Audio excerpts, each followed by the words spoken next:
Hi everyone, welcome back to my channel. और मैं हूं आपकी डाइट और न्यूट्रिशन एक्सपर्ट मधुलिका। और आज मैं आपके लिए लेकर आई हूं समर के वेट लॉस लड्डू। और ये वेट लॉस लड्डू न सिर्फ आप गर्मियों में खा सकते हैं, बल्कि आप किसी भी रीजन में रहते हैं, विंटर्स में भी खा सकते हैं और समर्स में भी खा सकते हैं। तो ये प्रोटीन में बहुत ज़्यादा हाई हैं और इनके अंदर जो फाइबर है उसका तो बहुत ही अच्छा कंटेंट इसके अंदर मैंने डाला हुआ है, और प्रोटीन भी बहुत अच्छे तरीके से इसमें डाला हुआ है मैंने। जो शुगर लेवल्स हैं इसके अंदर वो काफ़ी लो हैं, तो डायबिटीज़ पेशेंट के लिए बहुत फ्रेंडली है ये लड्डू। थायराइड पेशेंट के लिए भी बहुत अच्छे हैं, अगर इसका जो नट बटर है उसको हम रिप्लेस करते हैं तो दोनों तरीके से ये लड्डू काफ़ी अच्छे हैं। और अब हम देखते हैं कि इन लड्डुओं को बनाने के लिए हमें किन किन चीज़ों की आवश्यकता होगी और क्या इसकी रेसिपी है। तो लेट्स गेट स्टार्टेड। यहाँ पर मैं बनाऊंगी सत्तू के लड्डू, जो कि गर्मियों के लिए बहुत अच्छे हैं। गर्मियों में अक्सर हम लड्डू जो है वो सर्दियों में खाया करते हैं, लेकिन ये प्रोटीन रिच और हाई फाइबर जो कि आपके कोलेस्ट्रॉल के ऊपर भी काम करेगा, और बहुत तरीके से ये फायदेमंद है ये लड्डू। ये आप बच्चों को भी दे सकते हैं। तो ये लड्डू हमें बनाने के लिए हम इसके लिए सबसे पहले ये चने का सत्तू है, जो कि मैंने लिया है राजधानी का। तो आप कोई भी चने का सत्तू ले सकते हैं। ऐसे सत्तू जो है पैकेट वाला ही लीजिए आप, क्योंकि कम से कम ये क्वालिटी वाइज थोड़ा अच्छा होता है। बाकी जो खुला सत्तू मिलता है वो मत लीजिए।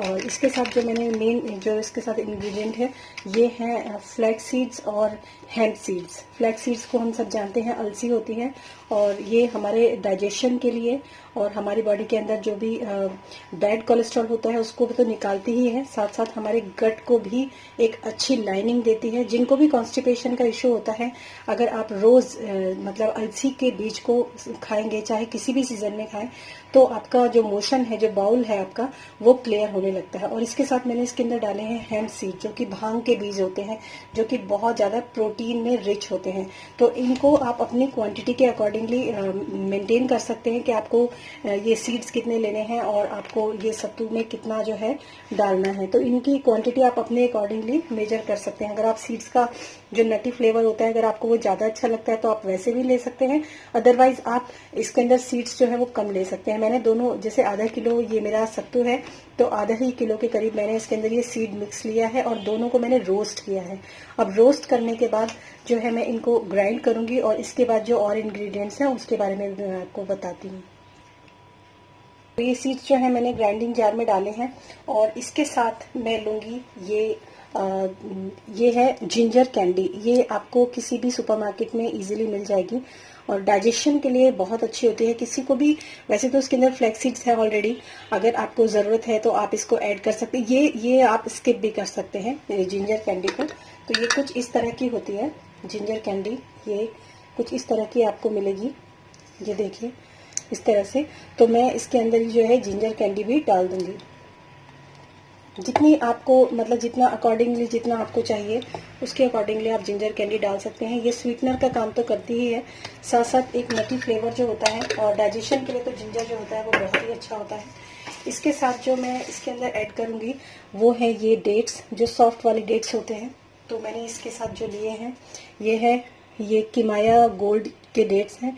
आप कोई भी अच्छे सॉफ्ट डेट्स जो हैं वो ले सकते हैं, बट मेक श्योर अगर आप कोई भी ऐसी चीज यूज करते हैं तो थोड़ा सा इस चीज का ध्यान रखिए कि क्वालिटी वाइज जो है वो चीजें सही होनी चाहिए। इसके सीड्स निकालकर मैं इसके अंदर ये डेट्स जो हैं डाल दूंगी अभी। और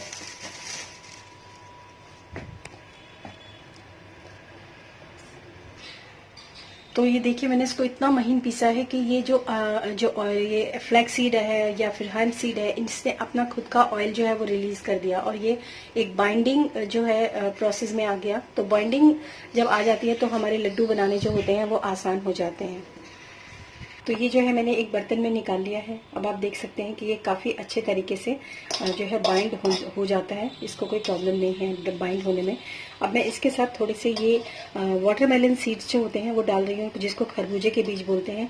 ये बहुत अच्छे होते हैं। एक्चुअली ये लड्डू जो है मैं बना रही हूँ, इसमें मैंने सिर्फ और सिर्फ सीड्स का इस्तेमाल किया है, नट्स का इस्तेमाल नहीं किया है, क्योंकि गर्मियाँ हैं तो नट्स जो होते हैं उनको सोक करके ही लेना चाहिए। और इसके साथ मैंने इसमें लिया है ये, और डेट्स मैंने इसके अंदर डाले हैं, तो थोड़ा सा इसके अंदर जो बाइंडिंग कैपेसिटी है वो भी बढ़ जाती है, और स्वीटनर भी ये काफी अच्छे तरीके से काम करता है।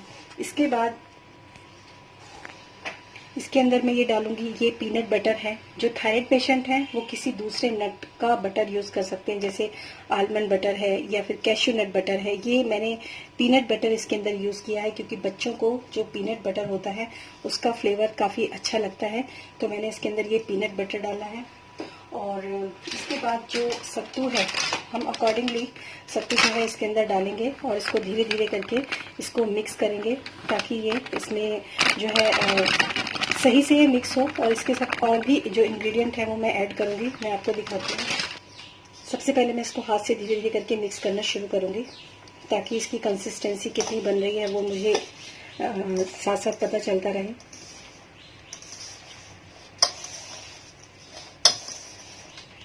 आप इवनिंग में एक लड्डू इसके अकॉर्डिंगली खा सकते हैं। और इतना ही बड़ा लड्डू बनाए जितना कि आपकी फीस्ट के अंदर जो लड्डू आ जाए, बस इतना ही बड़ा लड्डू बनाना है, उससे बड़ा लड्डू इसमें नहीं बनाना है आपको। तो पीनट बटर से इसके अंदर जो स्वीटनर है वो और ज़्यादा बढ़ जाता है। और ये धीरे धीरे करके जो है बाइंड होगा। और इसके साथ जो लास्ट में डालूंगी, इसके अंदर डालूंगी मैं कोकोनट ऑयल। और कोकोनट ऑयल जो होता है वो बहुत अच्छा सोर्स होता है हमारे अंदर हेल्दी फैट्स का। और ये भी आपको पता होगा कि कोकोनट ऑयल जो होता है वो थायराइड पेशेंट के लिए बहुत अच्छा होता है। इन जनरल अगर आप कोकोनट ऑयल का सेवन करते हैं तो भी आपके लिए काफ़ी अच्छा होता है। तो इसके लिए मैं यहाँ पर ले रही हूँ ये कोकोनट ऑयल। ये cold press extra version coconut oil है। और ये ऑयल जो है आप इसके साथ यूज़ कर सकते हैं, इसकी बाइंडिंग में भी अच्छा है और इसके अंदर जो हेल्दी फैट है वो भी काफ़ी अच्छे तरीके से इंक्लूड हो जाते हैं। और कोकोनट ऑयल जो होता है वो तासीर में ठंडा होता है, तो ये आपको ठंडक ही देगा, आपको गर्मी नहीं देगा। तो इसके अंदर हम डालेंगे ये कोकोनट ऑयल। तो अब ये जो मिक्सचर है इसके अंदर मैंने थोड़ा सा पीनट बटर और थोड़ा सा कोकोनट ऑयल और ऐड किया था बाइंडिंग के लिए। और अब ये बिल्कुल तैयार है बाइंड होने के लिए। तो हम इसमें से जिस तरह से आप देख सकते हैं एक बार उठाएंगे और एक्स्ट्रा जो होता है वो निकलता चला जाएगा इसमें से। और ऐसा एक लड्डू जो है आप खा सकते हैं। इतना ही बड़ा लड्डू होना चाहिए कि आपकी फीस्ट के अंदर आ जाए, इससे ज़्यादा बड़ा लड्डू आपको नहीं खाना है। और क्योंकि ये समर्स के लिए बन रहा है तो मैं इसके अंदर जो नट्स वगैरह हैं जैसे आलमंड्स हैं या फिर कैश्यू नट्स हैं या फिर आपके कोई भी अखरोट वगैरह है, वो कुछ भी चीज़ मैं ऐड नहीं कर रही हूँ, सिर्फ सीड्स ऐड किए हैं मैंने। और इसकी तासीर ठंडी रहे इसके लिए भी मैंने इसमें जो है कोकोनट ऑयल डाला है। और चने का सत्तू ऑलरेडी ठंडा होता है। तो ये देख सकते हैं ये लड्डू जो है, ये इतने ही बड़े लड्डू आपको बनाने हैं। ऐसा एक लड्डू आप इवनिंग में ले सकते हैं। बट एक चीज़ का ध्यान रखिए, अगर आप थायराइड पेशेंट हैं तो आपको पीनट बटर नहीं लेना है। इसकी जगह आपको कोई भी जो नट बटर होता है, जैसे आप घर में ही बना सकते हैं, काजू से भी बटर बनता है, बादाम से भी बटर बनता है। और इस तरह का बटर अगर आप घर में बना सकते हैं तो बहुत अच्छी बात है। अदरवाइज आप मार्केट से भी खरीद कर अगर इसके अंदर ऐड करते हैं तो ये जो है आपके लिए एक परफेक्ट मील जो है बनकर तैयार। ये है गाइस लड्डू जो कि समर्स में खाए जाते हैं और प्रोटीन में बहुत ज़्यादा हाई हैं, फाइबर में बहुत ज़्यादा हाई हैं। और इसके अंदर सॉल्युबल और इनसॉल्युबल दोनों तरह के जो फाइबर्स होते हैं वो मौजूद होते हैं। जिन लोगों को भी कॉन्स्टिपेशन है, जिन लोगों को सुबह सुबह मोशन पास नहीं होता है, उन लोगों के लिए ये बहुत अच्छा है। अगर आप इसको ब्रेकफास्ट से पहले, जैसे हम अक्सर कहते हैं कि मॉर्निंग में कुछ ना कुछ हेल्दी हमें लेना चाहिए, अगर आप उस समय पर इस लड्डू को, एक लड्डू को अगर आप नॉर्मली टी के साथ या पानी के साथ, तो अगर आप इसको लेते हैं तो आपके जो प्रोटीन की रिक्वायरमेंट है पूरे दिन की वो काफ़ी हद तक कम हो जाती है। फाइबर कंटेंट आपको काफ़ी अच्छा मिलता है इसके अंदर और खाने में ये बहुत टेस्टी है। लेकिन जैसे मैंने इसको बनाया है, इसके अंदर जो स्वीटनर है वो बहुत ज़्यादा, मतलब कम क्वांटिटी में मैंने इसके अंदर स्वीटनर डाला है ताकि ये जो है जो डायबिटिक पेशेंट्स हैं उनके लिए भी बहुत अच्छा है। अगर हम इसी के साथ आर्टिफिशियल स्वीटनर को यूज़ करते हैं तो गाइज इनकी जो इनका हेल्दी जो न्यूट्रिशनल प्रोफाइल जो उनकी होती है ना, वो कहीं ना कहीं कॉम्प्रोमाइज़ हो जाती है। तो जहाँ तक हो सके इसके अंदर आप हेल्दी फैट्स और हेल्दी स्वीटनर का ही यूज़ करें, कम से कम स्वीटनर का यूज़ करें। इसके साथ अगर आप इसको एक लड्डू भी मॉर्निंग में खाते हैं या फिर इवनिंग स्नैक में भी अगर आप एक लड्डू खाते हैं तो ये आपके लिए बहुत ज़्यादा हेल्पफुल होता है।